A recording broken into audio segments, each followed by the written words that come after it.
Good morning, everyone. We're here for an absolute unforgettable series. Mouz taking on Team Spirit. A single best of three stands between both of these two teams and a spot at the RMRs in Romania. A must-win affair, Vince, and it all starts here on Mirage. It most certainly does, Jacky. Another day packed full of Counter-Strike, multiple best of threes today. We've already seen Big lose out and get knocked out. There will be no German org in the RMR. However, Spirit already aggressive off the bat. Magic's taking some damage alongside Brolan and Exertion, but they brute force their way onto the site here, Jacky. They're going to get the bomb plant down and a retake comes up. Hello. Inside of the smoke, potential play to be made. Gets into the back line, and Donk will strike. Supported by the flanker himself, Torji absolutely thrown into turmoil as Donk is already providing us a bit of a highlight to start off the game. Leaves Zerjan in a rough position, flanking off the back of Jimmy's contact towards CT, but it's not looking good for them. It slips through the fingertips bit by bit, and off the back of Donk's heroics, Team Spirit take the pistol. Yeah, one of the reasons why I think so many people are excited about this game, myself included, is that even though on paper, Mouz are up there as one of the best teams in the world, HLTV ratings-wise, which you can take with a pinch of salt after player break and being a while in CS2 and everything else. But you have Spirit that have Donk, which is one of probably the most hyped players right now in the entire world, and Shiro coming back after him leaving Cloud9 quite a while ago, now coming into the Spirit team, really bolstering up in terms of those names. But how is he going to fit in? Because they've had a couple of slippy games already, Jacky, over the duration of these qualifiers, where he hasn't played fantastically well stats-wise. So curious to see if he's still finding his way in this team and how he's going to be looking in this one. In the meanwhile, though, as it is just a full-on eco from Mouz, they pushed up mid. They went for the stack. They didn't find anybody. And in the Spirit have just taken the initiative, pushed onto the B site, looking to try and get themselves a bit of cash with these MAC 10s. But in terms of the round, it is only going one way, and that is to Spirit. There is no chance here for Mouz.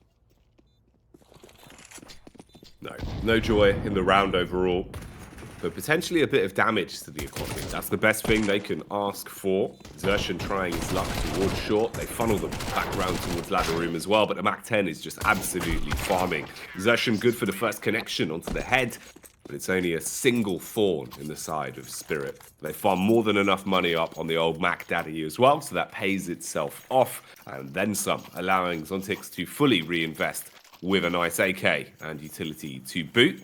Ooh, Chopper as well, still sticking to his guns a bit more literally there. So the MAC 10 staying in play. So think about CS2, man, Mirage as well, where you can take so many early fights. It's not bad just having a MAC 10. If you want to try and bait someone's crosshair off an angle, you can run in first. So it gives you that extra bit of mobility. Smooth moves from Torji, gets himself up short straight away to take the peak on middle with the scope. True, does get himself the first. Torji, the man he just mentioned, delivers a second, nailing Donk down into an early bath. Shiro, in the meanwhile, putting his Galil to use and keeping them honest around the mid portion of the map. It is allowing them to drop the bomb down. Still tons of time left on the clock, and they'll be hoping that Magix can make something happen here once the smoke clears, but he's going to be pulling himself back from the site, not giving any easy opportunities, at least for the time being. The bomb has been retrieved. It suggests it's probably going to be a B-sided hit here, Jacky, but I guess if they can wiggle their way up into Con and draw away a couple rotations, that's maybe where Magix can come around on the rotation lurk and try and flank the CTs. They still got a bit of time to play with, but it seems like Zontix is still preoccupied with the idea that maybe the CTs have wrapped around the back of their spawn. Looks like he may be joining Magix momentarily, though.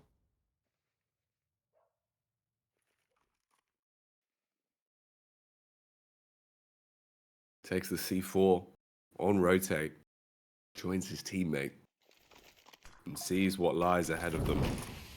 Smoke goes out towards mid as well, blocking off connector, removing that vision for the AWPer of Torji. Jimfat, waiting.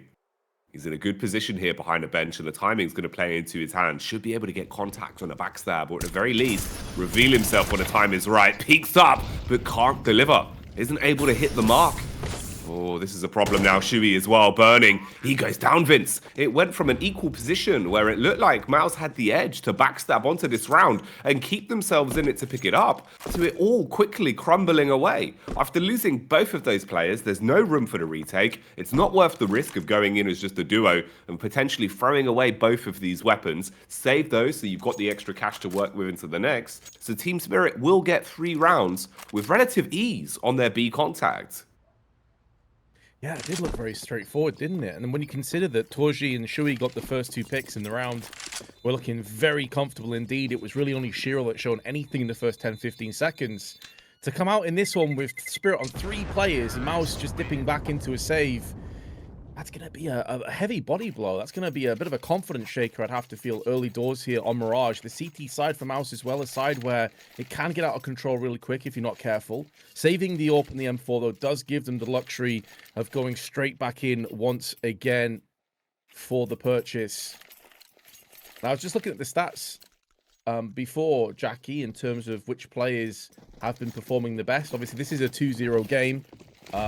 Or I should... Is it 2-0 or 2-1? It's a 2-1 game, pardon me. So they both have lost games in the past. Obviously, Spirit lost against Koi, interestingly enough, in their first game. And Mouz lost against Eternal Fire in their previous best of 3. But it is that main man, Donk. He has that right at the top of the stats with a 1.52 rating so far. No one has played better than him in these previous 3 games. And he really did kind of come out of nowhere in Counter-Strike, born with a golden AK in his hand, it seems, from such a young age. And he's just been unstoppable, farming online, farming on LAN. We're seeing him looking better and better at every opportunity when we get to see Donk. It's Donk's world, Vince, and we're just living in it. Right now, though, it seems to be Torzi's bomb site, as he will backhand anyone walking in towards B. Brolin tries to assist, only good for 1, as Jimmy will go down, but he is at least backed up by the main man with the M4.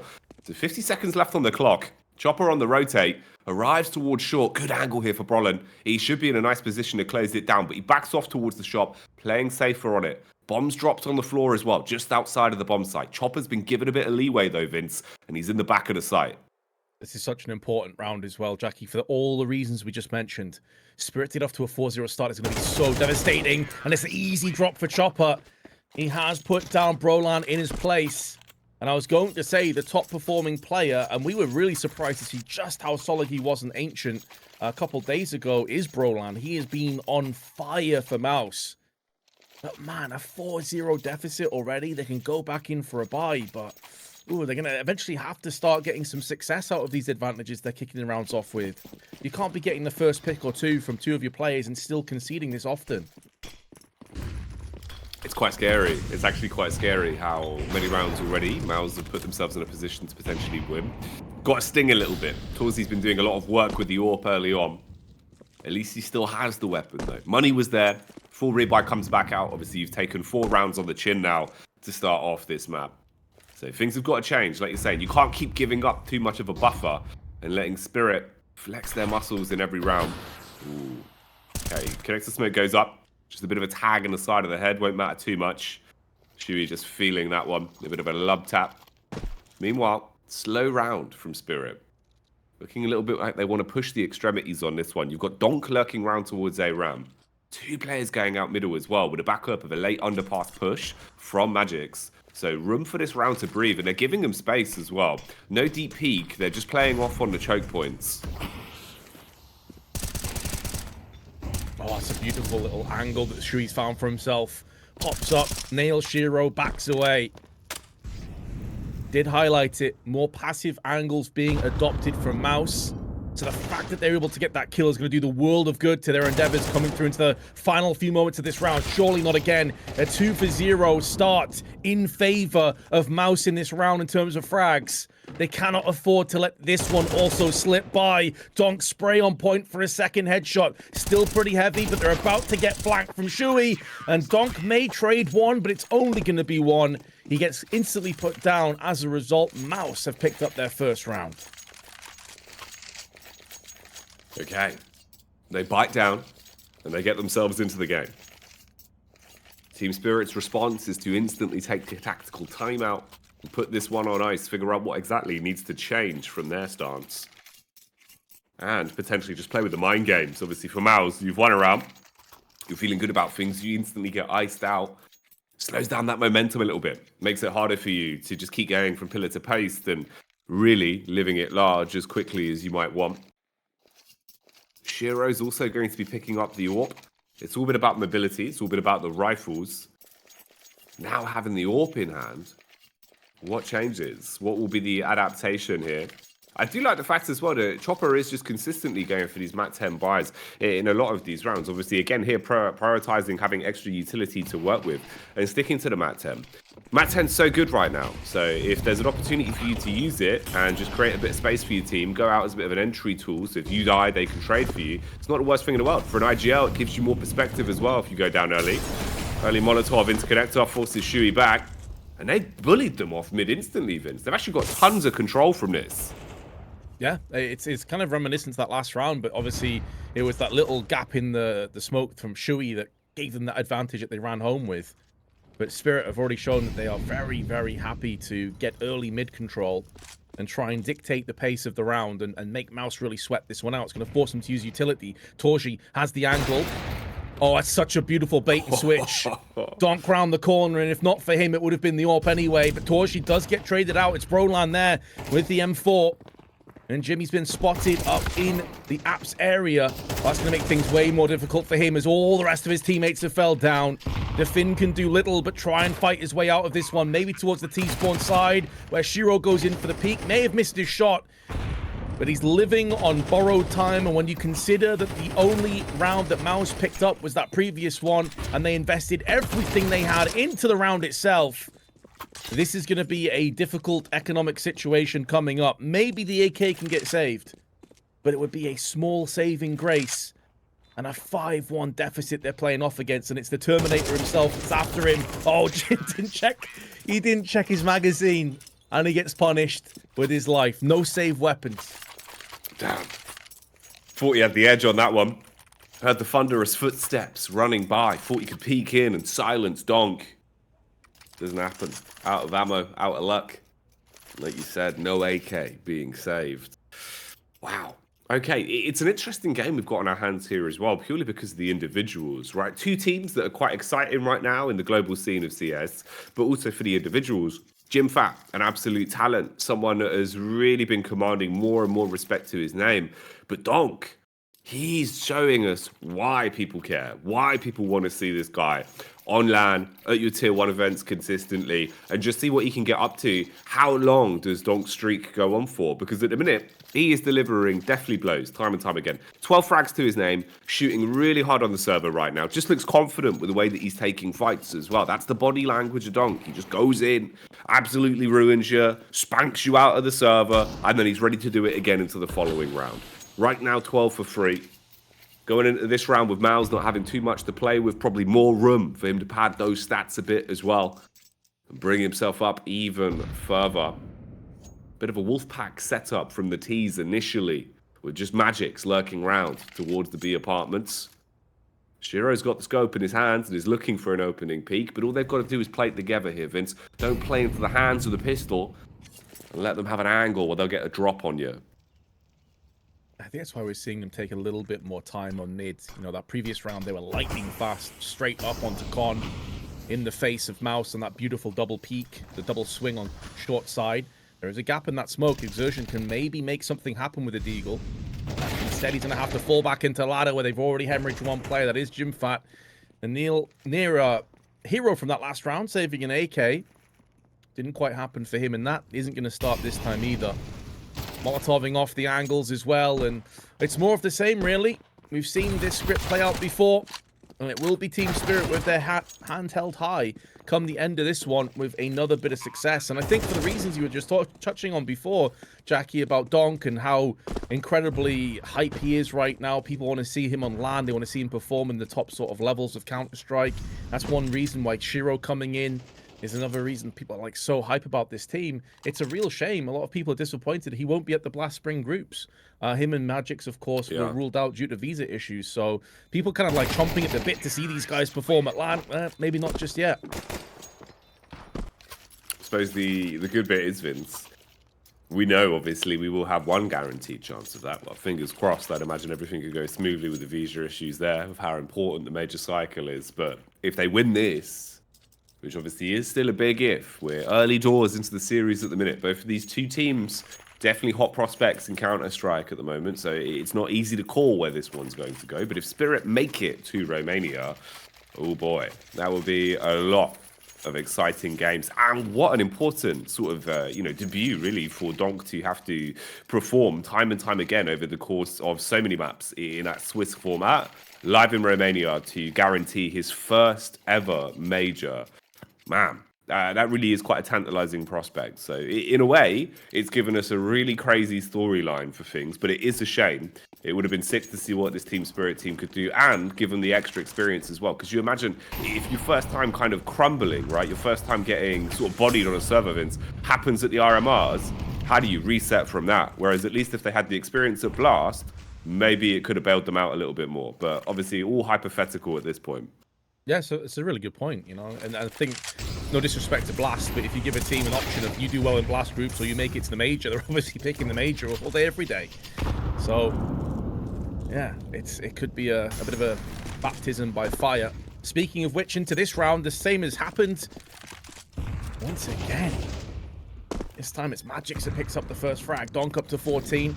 Everyone else falling behind him. Understandably, he's been a man possessed so far. Shui taking damage, and they force them back in his post plant. A well-placed Molotov on connector and jungle is going to make this a tentative affair, and Mouz have already decided, after fully investing in this round, they want no part of this. They want to save and try and come back stronger. But Jacky, we were talking about this before. It's all well and good saving weapons, but at some point you're gonna have to start getting some rounds, man. Like this is getting out of control. You could even argue being 7-1 in the lead for Spirit already puts them in pole position to take this map. Absolutely. Absolutely, man. Because that's the thing, especially with, how the new economy works. I think in some ways it kind of does bait you a little bit, because it tricks you into thinking now there's even more importance of saving weaponry, which is true. But at what point do you realize the commodity that's staring you right in the face, the rounds at the top of the screen? You can see, even if we have such a massive comeback here for Mouz, closing the gap is going to be very hard for them. At best, maybe you can somewhat half the scoreline, get somewhere closer towards an 8-4 if it ends in that kind of manner, but it's not going to be easy for you. And that's if you're able to land all your punches as well and actually bring this back. So it's rough. It is rough. It's looking like they need to start playing with a little bit more confidence at the minute. It's been very defensive from them. That was kind of one of the key notes we realized from their CT side with the way they're playing it. Trying to play their angles, trying to play very default setups. This could be a bit more proactive, at least early on. You've got a 2-player setup down towards deep ramp on the A site with Torji holding pre-scopes and no audio cue from the AWP there. Brollan's ready to assist if need be, but the T's aren't committed to this. They have left a bomb outside towards T-spawn, so maybe it's a bit of a ruse, but they're finding contact in on B. Shiro's got an opening for free. So actually, if this draws the rotate off, they might want to double back in towards A. You've just got to hope that Torzi hits the shot and stays alive. Does slay Donk, so the first piece of the puzzle's there, but all this does is equalize the round.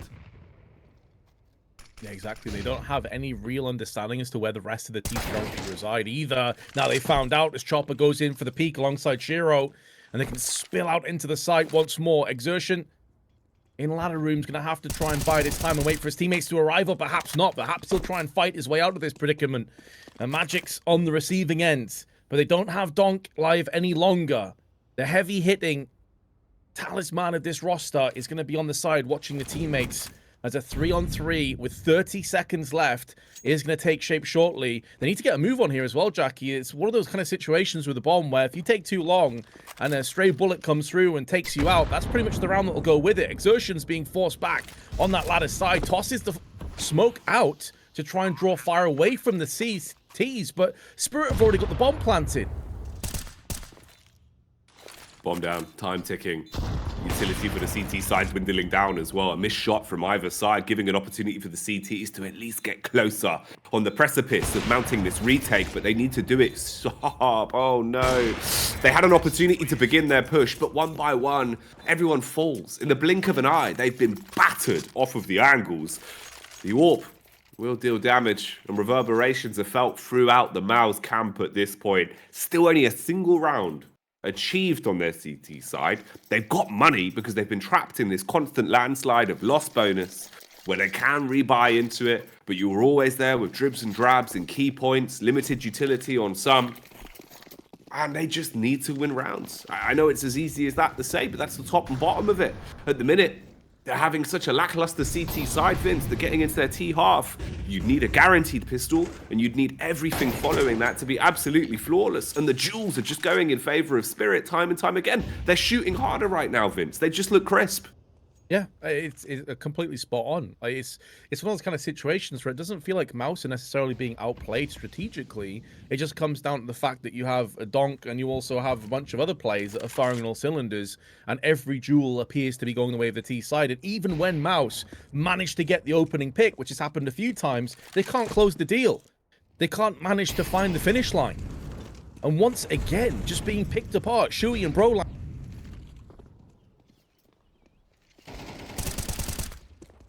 Getting nullified and not really much they can do about it. Exertion, a nice hero, couple of kills, but it doesn't really make any difference. Tons of cash surplus for Spirit with a 9-1 lead with 2 rounds to go on this half. Mouz are going to call another tactical timeout. Their money is still in the trash can.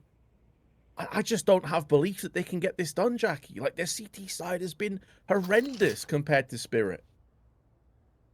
Haven't had the stock there. Haven't had the stock there at all. And it's a shame as well, right? Because it's kind of the two sides of one coin. Of one of the things I've noticed with both Jimmy and Dong.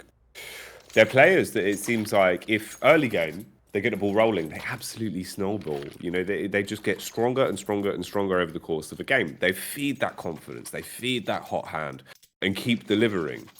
Whereas, you know, you remember back to like round 2, round 3, we've got Jim Fat behind bench in a position where he could have won that 3rd round. He could have really made so much of a difference in that one. Whiffs the spray a little bit, it went a bit off kilter. Since then, he had the other round and the 1v1 with Donk, where he's got an AK, no bullets. It feels like frustration's creeped in a little bit, and maybe, you know, it's slight underperformance in a few key instances has kind of put the confidence in a bit of a box here, and they're not performing because of it. Whereas on the flip side, Spirit just keep hammering bomb sites, hammering their way in, and they're playing with confidence. At the end of the day, that's what Counter-Strike is. If you've lost your confidence, you've already lost. Shui here, at least, has a prime time position to upset from the side. Has he got the trigger discipline though? Sees Donk run in, waits to strike, takes down one. In the midst of the chaos, attempts to flick onto Chopper, but it's not quick enough. This is at least a position where maybe the CTs could bring it back. Mouz have pulled off a huge flank. The Famas has to deliver 2 frags for Brolin, but it's too little, too late. Yeah, it felt like once they let Donk go by and he got that frag from triple box, it was like the ninja position lost a lot of its value. A 1-fun trade in that spot, they know exactly where you are at that stage.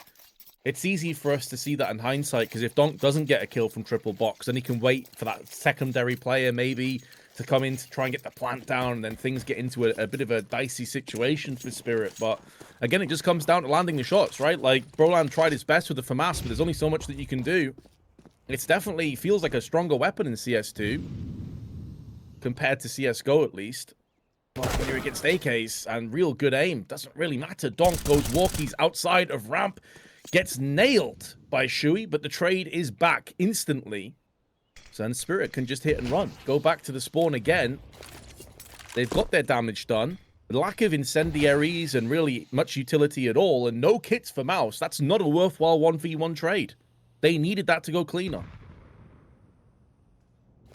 And if they want to stay in this map, they want to contest against Team Spirit on their map pick of Mirage, well, you're going to need to win this round and then get a whole lot more going for you to build that confidence back up going into the second half on your T side.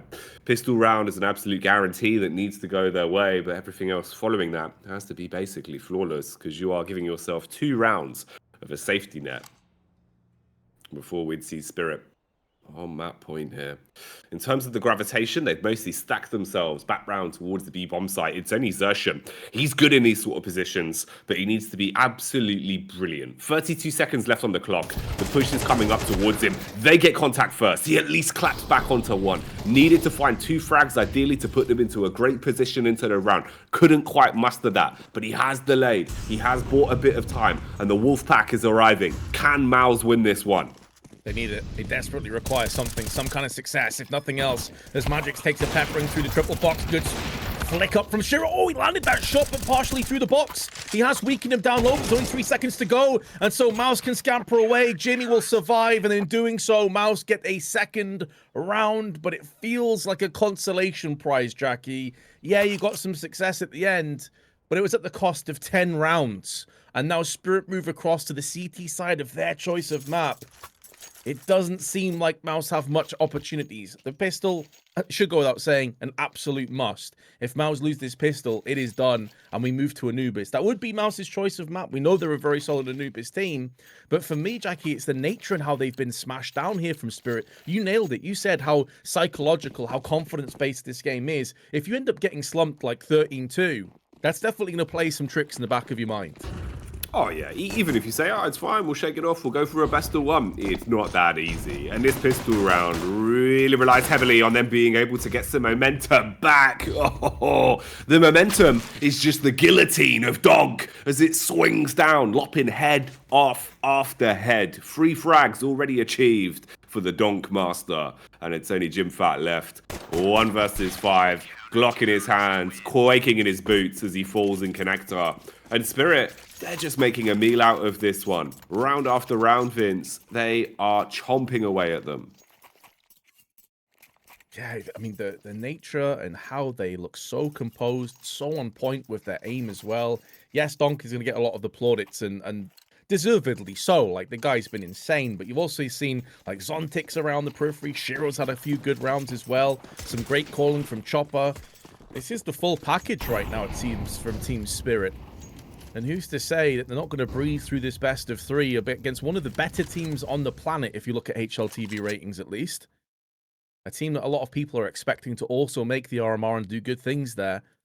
To absolutely annihilate them in this fashion, it sends a message to everyone else. Chopper now stuck at the back of triple box. A couple of counter flashes are tossed in as Zontix picks up the first. And although Chopper's gone down, now that the nades are beginning to roll in and the damage is just chipping away onto the remainder of the T's and the bomb's been spilled, it looks like it's going to be the same situation, the same result. And Spirit with 10 map points, 12-2 the score.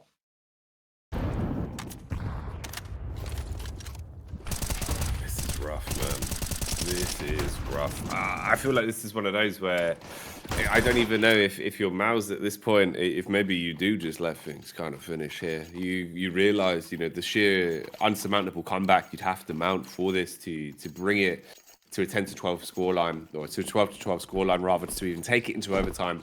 Feels so out of reach. Sure, you're going to play your best CS, but maybe just let this one cook into the next. Go for the next map, see what you can do. Chop up waiting on the back of the bomb site. Easy damage done from the first. And 1 by 1, Vince, it falls down to just 3 players. The Deagleers. Xerxhen walking up through connector spots. Donk, he's been slapped out of the server. And it feels like Anubis is looming. Oh, yeah. I think Anubis is arriving in just a few moments' time. And I think that last call from Mouz is quite telling of their psychological situation right now. A straight-up rush through ramp, not even with the best spawns. No real utility tossed in because they didn't have that much to play with. It feels like they just want to get this map over and done with and mentally reset, not put too much more energy or focus or emphasis on this map. And it makes a lot of sense, like to try and battle back and expend the next 10, 15, 20 minutes on a comeback and then to make one mistake and lose out. Understandable. Just look to Anubis instead. Shui, 1v5. Not really much hope for him, to be completely honest with you, especially as although he has the bomb, it's just a Mac 10. No flashes, no smokes, nothing else for him to come through. And he's meeting that man, the main man himself. It's Donk, and fittingly, he will seal the deal.